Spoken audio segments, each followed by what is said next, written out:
Good morning, and welcome to chat 22 of What Does Nature Mean to You? Normally I do it in the evenings, and instead it's Sunday morning. It's 9:30 a.m. It's not that early, but I'm feeling a little bit croaky, so forgive me. I'm really excited today to be joined by Nature Connections India, and I can see we have here. So I'm just inviting her into the conversation. I'm really excited to find out all about Nature Connections India. Hello. Hello, how are you? I'm good, thank you. How are you doing? Good, good. Good morning. Yes, good afternoon. Thank you. It's so funny this morning. I was like, oh, it feels so early, but it's really not. Right. But thank you so much for joining me, Vaishnavi. I wonder if you might be able to introduce yourself, what you do, and where you do it. Sure. So it's really nice to be here. My first Insta Live, so I'm quite excited. So thanks to you. So I'm based in India, in the south of India, and my background, I've been mostly conducting leadership workshops for the corporate, more so from the behavioral aspect, more of self-awareness. So using mostly psychometric instruments to understand self is what I did, or I'm still doing it. It's not that I don't. But that kind of has evolved into doing other things also. So I kind of got into being a life coach, more so from understanding the purpose of life, what do people really want to do in their life, and I'm also an expressive art therapy practitioner. So, really getting into the unsaid, unknown things through art, music, theater, um, storytelling, all of that. And that slowly evolved into forest therapy. And that's what I'm doing right now. So, it's kind of getting integrated. So while I'm doing all of those things, I realize that I'm using nature in leadership workshops. I'm using nature in life coaching. I do nature-based coaching now. So, and I'm using art in nature. So yeah, that's in a nutshell what I do. Brilliant. Gosh, there's so much, isn't there? And yet, Yeah, as you say, it sort of all interweaves together and is all ultimately connected. As I guess it's behavior related and working out who we are and, as you said, our purpose. And I think it can be hard to do that fully without nature being integrated into that. absolutely. Absolutely. Such an integral part of it. I mean, now I understand why I'm part of nature, right? It's so important. Absolutely. Yes. Yes. Well, I'm curious. Obviously, there's lots of questions I'm sure that I will sort of come up with in this, but as you know, and everyone hopefully watching knows, I've kind of been sticking to these three core questions. So let's start with the first one of what is your earliest memory of connecting to nature in some way? Yeah, so I guess most people who are in this space of doing nature work have a very positive early memory. Mine is not that great. So one of my earliest memory is I remember as a kid, there was this big fat ant on my little finger, and I was so scared of that. I literally screamed. I think that's the loudest I've screamed in my life, and I, and I was so scared of that little. I mean, it's a big ant. For me as a kid, it was really gigantic, and I think my fear of the creepy crawlies was really high. So I remember that as being one really scary moment in my life. Almost like I thought I'm going to die with that ant. And everyone came running and rushing, wondering what happened to this girl. And then, oh gosh, it's an ant, a big deal.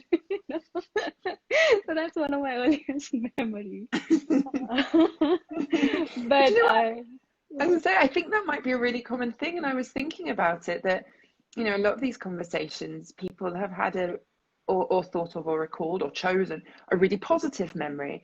But I was thinking actually, it's probably almost more common for people to have some really strong memories of something like that was really scary, whatever that was at the time for that person. So, yeah, thank you for sharing that. and it's amazing because whenever we used to ask this question when we go for nature walks, I kind of had a different memory of how trees were being cut, and my father and I were trying to make sure that they're not cut outside our apartment. But I realized, oh gosh, there's even further down the memory lane, and this is what came up, when I was thinking about it. And of course, there were other positive memories of how we used to climb trees and pluck fruits and flowers and all of those things also. But I think being in the urban city, I was in Mumbai, which is like London or New York, right? So we hardly had much interaction with nature per se. It was mostly concrete. So yeah, that's why a lot of people are surprised that I'm doing this work right now of forest therapy. Saying you're such a city person. How could you be doing that? Well, how did it kind of lead to that then? Because the second question I normally ask people is, what does nature mean to you? Um, and obviously allow you space to answer that. But obviously that's sounds like it's quite integral to all the work that you're doing now. But what do you think that journey was then? Because certainly it seems growing up in a very urban environment can often be a bit of a make or break for people connecting, unless something critical kind of brings them back to nature. So what was your journey with that? Yeah, I think I was meant to be in this journey because there are a lot of people like me who are in the urban spaces totally disconnected from nature. And I think that's one of my purpose of really enabling people who were like me and right now are like me, who are so into just technology and concrete jungle to get in touch with nature. But I guess for me, the journey was doing a lot of self work. I did a lot of workshops, going through hell, understanding myself, understanding who I am. And I think when I got into the feminine energy work, so I do a lot of feminine, masculine energy work, inner work. And when I started doing that is when I think I connected to nature, being the feminine energy. So that really, I had certain spiritual, so-called spiritual experiences because they're not logical. And yeah, then I had a spiritual coach, I had a life coach kind of helping me decode what those messages were. And there was resistance to it because being an urban person, I did not know names of trees. I still don't know names of trees or medicinal properties or flowers and herbs and all of those things, So I was like, no, I can't do something in nature. I love nature. That's it, Let's just put a full stop there. So there was resistance to it. But I think, thankfully, my life coach and spiritual coach just helped me understand what it is and why I'm meant to do this work. And it took me a year to kind of get out of that denial mode and say yes to it. And I didn't even know there was something called as forest bathing, forest therapy, nothing, So I just started doing something intuitively. And then I Googled and realized that, oh, there are people doing something in this space, which goes beyond knowing the names of trees and fruits and all of those things. So, Well, yeah, that definitely that resonates with me. That I've often enjoyed nature. Or found nature has helped me out in particularly difficult times in my life too. And and yet I certainly don't come from a background of knowing, as you said, the names of things and the scientific understanding of it. I mean, learning and enjoying learning. Um, but very much when I started my forest bathing guiding, I thought, oh, is this right? Because if I don't understand the name of every single thing, can't identify everything, is that correct? And yet, I guess in forest bathing, it's a different, or in nature connection work, or any connecting to nature, we don't necessarily have to know what something is in order to connect. Has that kind of been your experience? absolutely. And I think that's one of the best things, right? So even for me, when I let's say started doing art therapy, I'm not an artist. I don't know how to dance. I don't know anything about music. So I remember my teacher saying that's the best thing because then you're starting from a clean slate, and people you are getting into a therapeutic relationship with, the clients are not intimidated because if you're an artist, it can get into the aesthetic mode of it. Same thing with life coach. I don't really need to know what job you're doing, all of those things. It's more of just being present to who the person is at that moment. So I think that's the same thing that works with nature. So it's I think it's better if you don't know the names of butterflies and birds and all of those things because then you can really be present to just connecting with the being of that element. So Yeah, it's choosing that intention of being as well, isn't it? I mean, I go for walks sometimes with perhaps my camera, and that very different experience and a different connection to when I put the camera away, or if I'm walking around with my partner, who is fantastic at identifying and teaching me more about things, and you can hear bird song and identify what bird it is, and I love that, and it's a wonderful way to experience it and to learn. But I also then find that I have to consciously choose a different intention when I kind of want to let go of all of that and just be and be present with it. And it's not necessarily even saying one is better or worse, but it does something different to me to just sit and be. Absolutely. I think, like I usually say, there's a cognitive way of connecting with nature, the intellectual way, and there's nothing wrong in it, of knowing the names and all of it. And then there's the psychological, emotional way, and the spiritual way. So sometimes the head kind of comes in between the heart and the soul because it's the most prominent, right? It's something that we are most used to. And yeah, like you said, sometimes it just takes that much effort of saying, forget the name. It's something that human beings have given it, right? Just to connect with that being. And it's fine if you don't know, and just connect to observing the colors or textures of things. So it's yeah, all of them are equally important. And like you said, nothing is better than the other. It's just that cognitive way of connecting seems to be the most natural way at the moment. So to give them from the mental health perspective, the emotional way could really help them in other ways, right? For the healing perspective. How do you notice, or what do you observe in the people that you're guiding and leading on these journeys? Particularly, I know you said you were in Mumbai, but you're not Mumbai based now, are you? No, I'm in the South, Bangalore. Ah, yes. So again, a busy city still. What are you observing in your participants as you take them on your walks? Are you taking them far out into nature, or tell us more? Sure. So like I said, I think for me it is more of connecting the urban people, people in the city to connect with nature. And luckily, I'm in the garden city where there are a lot of parks, a lot of gardens as compared to most other cities in India. And so I kind of take them into these parks within the city so that they get to know, and they can come back anytime because it's within the city. They can always go there and do their own forest bathing. It's not rocket science, right? So they don't have to go out of town or a vacation for 3 days to rejuvenate with nature or anything. It's right there. And during the pandemic, we realized it's in the house. You don't even have to go to the park. So it's yeah. So that's why I kind of prefer to do it in the city or around the city so that people can go anytime and they don't have to spend too much time. Even if it's for a couple of hours, they can go. So yeah, that's my focus. What people have experienced, of course, calmness is one common element that comes across. It's a little different when I do it for corporate, when I do it for public, because with corporate sometimes there's an objective, a leadership objective. It could be decision making or something like that. So we keep that as a focus, right? And people connect through that as a focus. It could be trust or team building and things like that. So we've realized that nature really helps them understand those aspects without theorizing it, so we don't really have to talk about communication when we do some, let's say, artwork in nature in silence, and there's so much productivity that comes out, in that space, even without speaking. So there's no theory, and it's a very personal experience that people go through. And when we do public, it's about really connecting with themselves a lot. People find the me time that has been missing for them most often in the busy city life. They really realize that they've been missing out on something.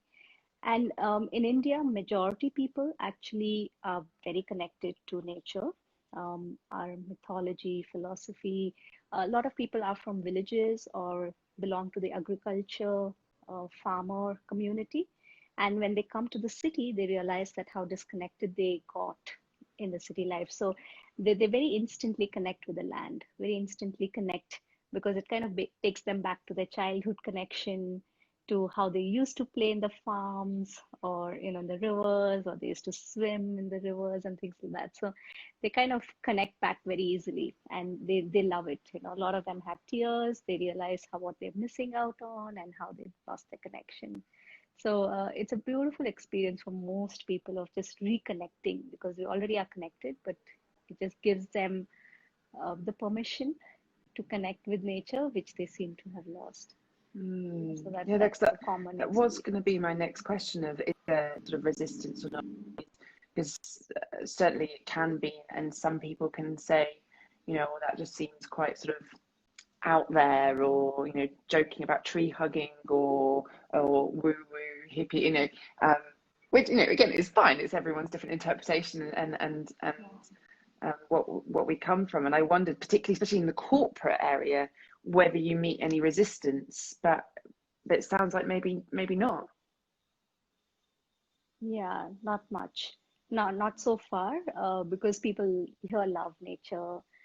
People like we grew up with stories where we would have animals talking, and it's like in our DNA, and we would see cows and elephant walking on the road, even if it's in the city, So we're kind of very connected already. Yeah. Which immediately to me sounds a closer step to well-being and health then, and an awareness of having that more inbuilt connection.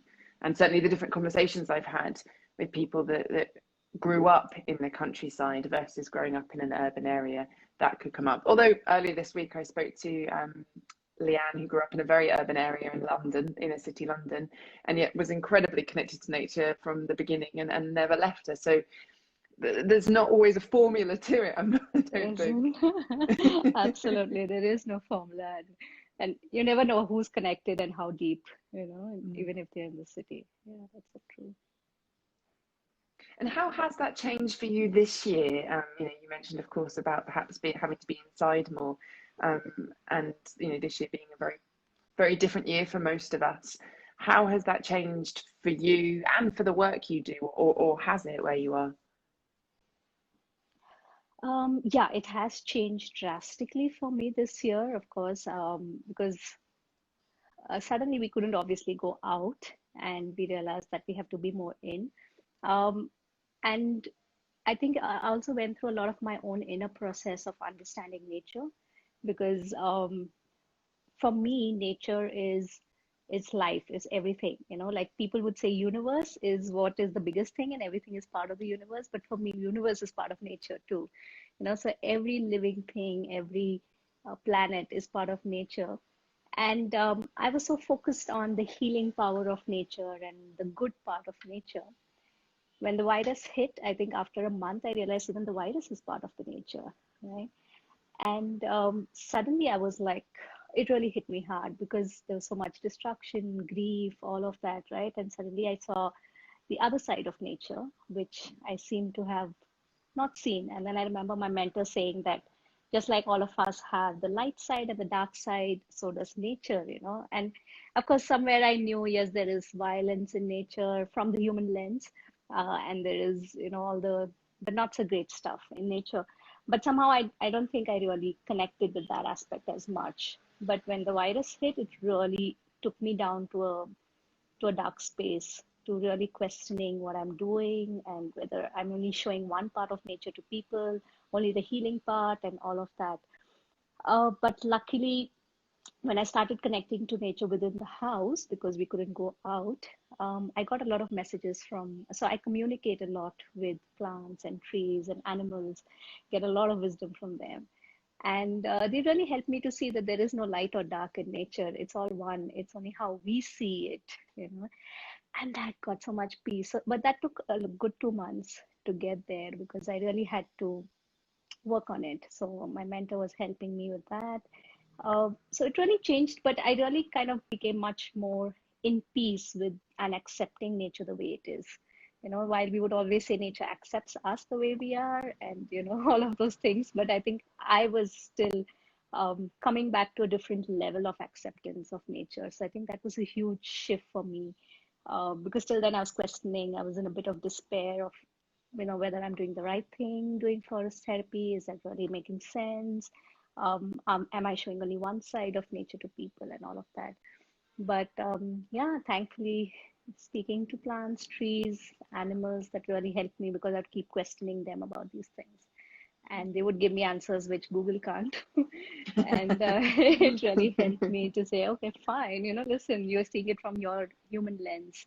And I think they've really helped me delabel a lot of things that we see things from a human perspective. So that was a huge shift during this pandemic for me. And yeah, and then I realized that we could connect with nature from anywhere. It doesn't matter being physically present. So we kind of experimented doing technological virtual sessions, which was a huge aha moment for us because usually when we take people for walks, we would say, keep your mobiles away. If you can switch it off, please do. And, all of those things. And suddenly we're using phones and virtual medium to connect with nature was a huge thing, but it worked and it is working. It's happening. People are connecting with nature in their house. And I think that also expanded my own definition of nature, so versus just seeing nature as green spaces and beaches and forests and mountains.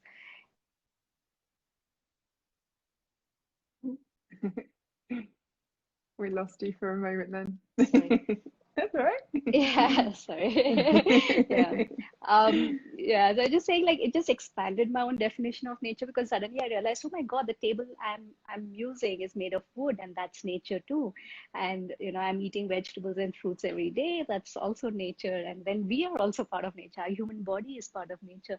So suddenly there was a different understanding of what nature can hold, and not just greenery and not just trees and water bodies. So I think that really helped uh, while we were doing the virtual session, saying, whoa, nature is a lot more. Yes, Yeah, it yes. really Well, helped. there's so much in that answer to sort of almost, I suppose, talk about. I mean, first of all, thank you for sharing, as you say, that kind of internal struggle that you went through, and exploring that relationship. And I think that's a really beautiful, honest answer, and something that, yeah, that resonates with me too. And I'm not sure I completely thought about it in the way that you described.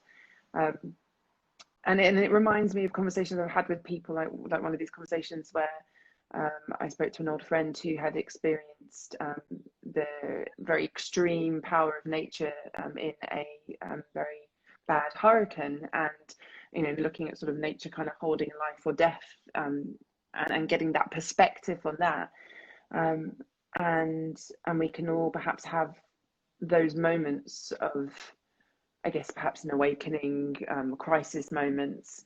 Um, and certainly this year has perhaps brought that about, something that we realise that maybe we can't control, or we have limits to what we can and can't control.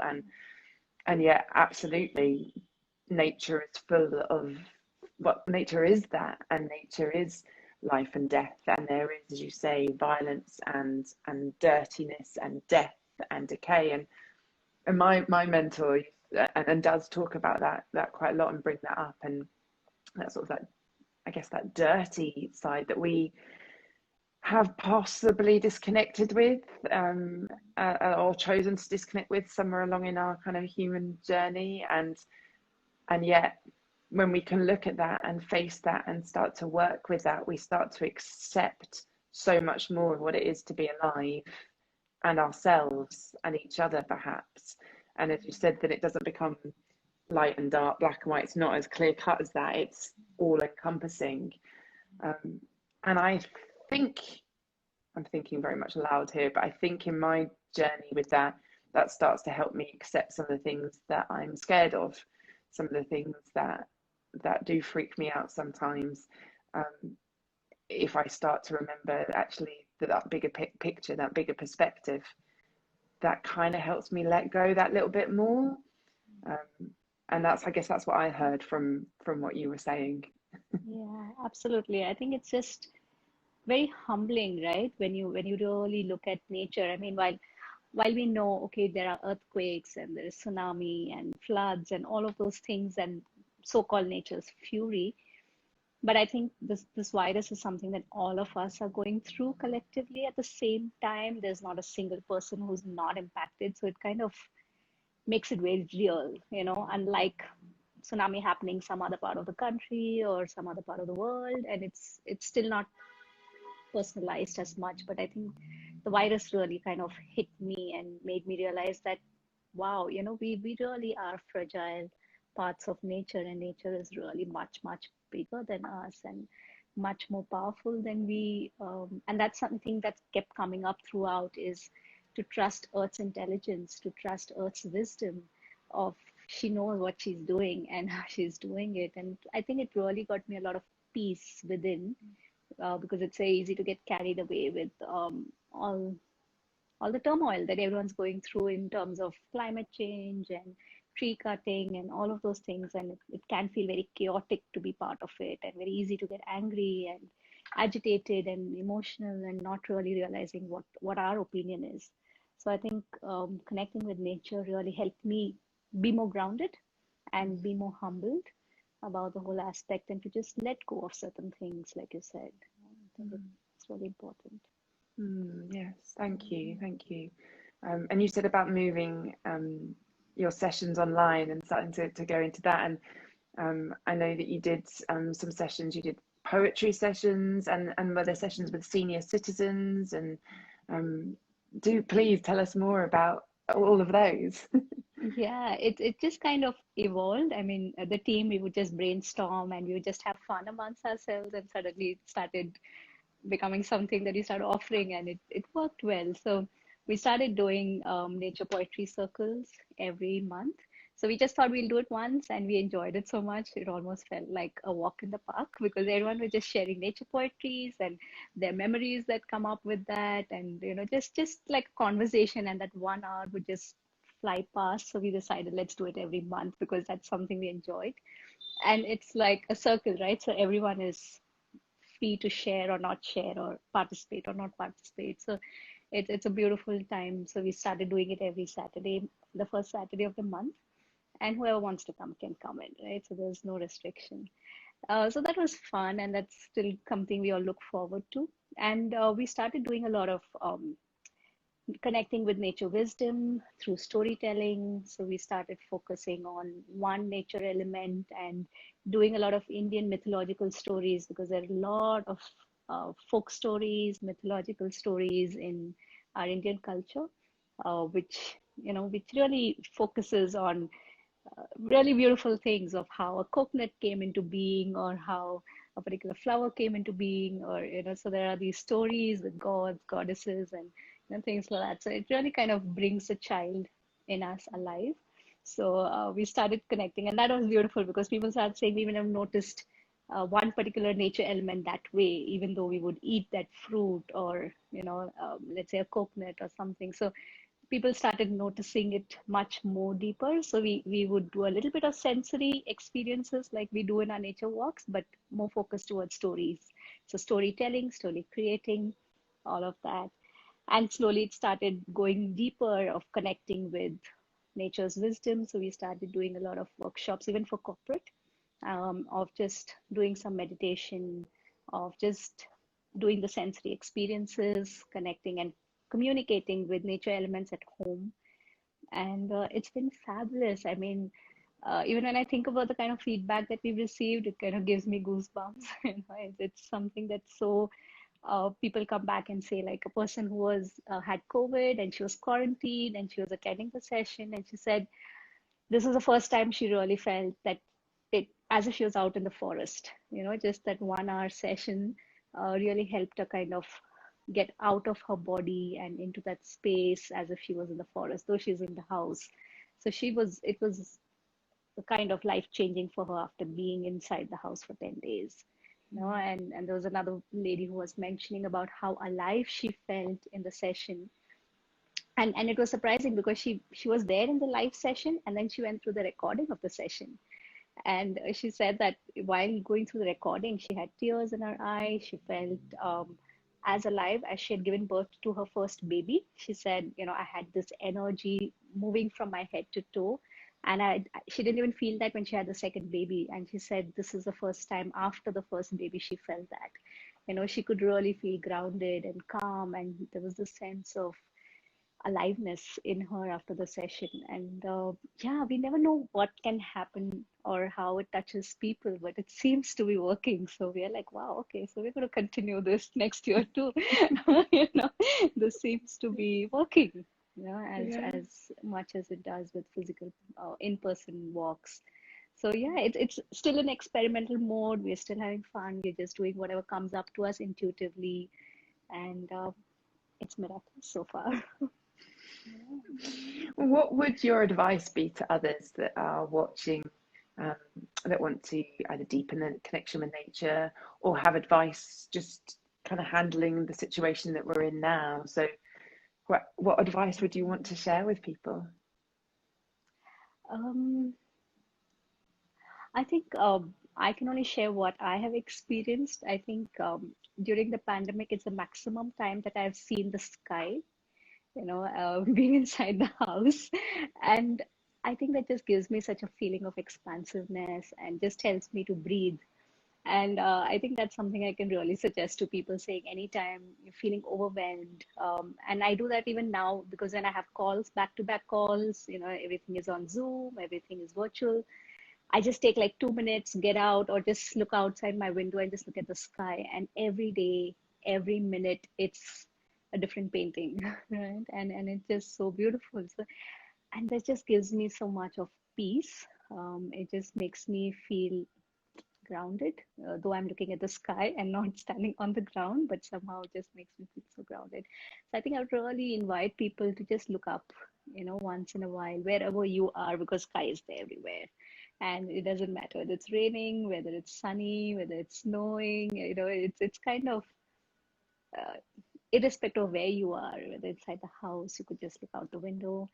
So yeah, I think that's like one of the best ways to connect with nature is to just look up. If at all anything else you can't do, is just take 2 minutes and look up. And then I started seeing these birds, and it's so many things that you start observing and noticing, and it doesn't take more than a minute or two a day also. And just Oh, that's such you know, beautiful but simple yeah, advice, and felt quite emotional listening to it because there's that something, or certainly for me, some connection with that. Well, hence I guess why I called myself Forest clouds. Clouds. Yeah, exactly. Just look at the clouds. That's the best thing you can do. Definitely. In fact, I remember when we spoke earlier in the week to connect, and you asked me about the name, how I came up with Forest Clouds. And I think I told you a long sort of story about just looking up at the sky and taking pictures of clouds. But there was something for me, and always has been something incredibly comforting and humbling and perspective giving by looking up. So I love that you gave that advice. We've just got a couple of comments come through that I just wanted to read out for you.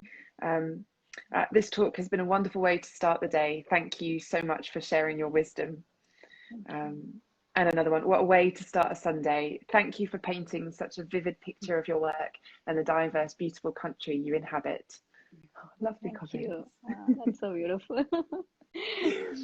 Well, before we go, although I feel like I could speak to you for ages, and I'm hoping one day we can do it in person, but is there anything else that you wanted to add? And can you let people know how they can follow you or get involved or get in touch with you? And let me add that Vaishnavi has just been nominated for an award. I said I'd get this in. The Global Institute for Evolving Women, the 2020 awards. And Vaishnavi has been awarded, well, nominated, not awarded yet, for Woman Entrepreneur of the Year as well. So congratulations on that. I'll make sure I put a link to vote. Sure. Thanks a lot. I still feel so shy about it. Oh. But yeah. I knew you wouldn't bring it up. I knew I'd have to. Thank you. That's really sweet of you. But yeah, tell people more about how they can follow you. Yeah, so of course, Nature Connections India, you can follow us on Facebook, on Instagram, Twitter, and yeah, and now that we are virtual, people from across the world are also attending the sessions. So it doesn't matter if you're in UK, or, of course, the time zones could come in the way, but we try to keep it as easy as possible for people to come in. So you could feel free to join in. First Saturday of the month is the Poetry Circle, which happens around this time. So it's morning time for you guys on Saturday. And yeah, you could just register onto our website. Or yeah, on the 12th, we are planning to do a storytelling session with one nature element, and we'll put up the details on Instagram, so you could register if you would like to come in. And yeah, hope to see you all in some of the sessions. Amazing, thank you. I'm definitely coming to that. Yes, I will keep an eye out for that. Sure. That sounds good. Thank you so much. Such a pleasure. And as everyone Thanks else a said, lot. and echoing to a lovely way to start my Sunday. So thank you. Thanks a lot. It was really lovely talking to you, Ruth. Thank you. See you Thank you. soon. See you. Bye. Bye. There we go. Oh, yes, a lovely way to start the day. Thank you so much, everyone, for watching and for commenting. Um, I'll make sure I put up all the links to Vaishnavi's work and to that award that she's been nominated for. So if anyone feels moved to help and vote for her, then you'll be able to do that. So I'm back again today, another talk at 8:30 p.m. tonight, so the usual time, and that is with Helen from Make It Wild UK, which is a conservation project up in North Yorkshire, and they're doing some really interesting, fantastic nature conservation work up there. So really excited to speak to her. And then I've just got a couple of chats left in this first round of series. I think I thought that I'd probably end at the end of our current lockdown here in England, but there's been so many amazing people getting in touch saying that they'd like to do a chat too. So I'm definitely going to continue it, but maybe just not on a nightly basis. So yeah, join me tonight, and then Monday night, really excited talking to Ginny Reddy, who's the author of Wonderland, a fantastic book about connecting to nature in quite a different way, in a spiritual way. And Tuesday night with Julia Plevin, who is the founder of the Forest Bathing Club over in America, and an old friend from our days in Vietnam as well. So really excited about that. And then that will be the end of this series so far. I am, I think, I think, going to do a live chat with me on Sunday, the 6th of December, a chance for you to ask me questions, for me to answer the 3 questions that I've been asking everyone else. And I'll be inviting all of the guests that have kindly joined me, if they are free and have time and want to pop on, to also ask me any question that they would like as well. As I hear that is of interest to people, apparently. So we'll do that.